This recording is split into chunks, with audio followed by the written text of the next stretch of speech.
Lord Jesus, in all occasions. Father, continue, Lord, to bring the revelation into our hearts, oh God, that every day we will really connect with you so that we will know your heart, oh God. Thank you, Lord, even for Sister Mabel, and we pray for your healing touch for her, oh God. Thank you, God, because we know that in everything that we go through, you have a purpose, Lord, so that we will be a strong Christian, so that you will prepare us, oh God, even for the things that had happened in our country.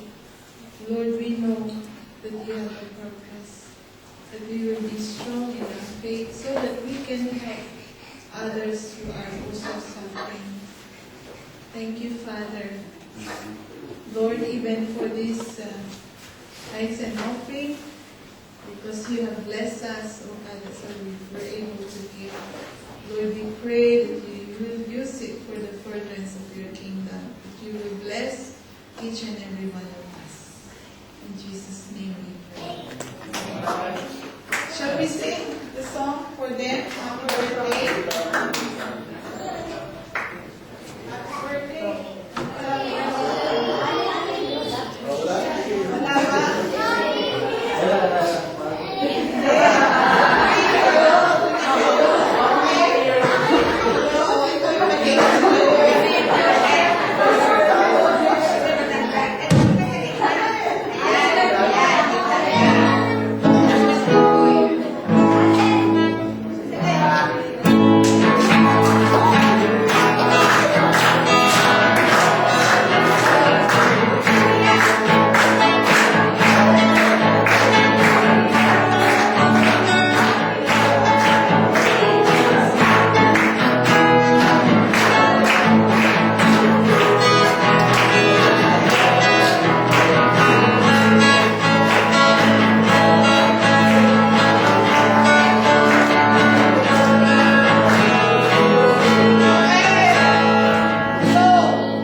In Jesus' name we pray.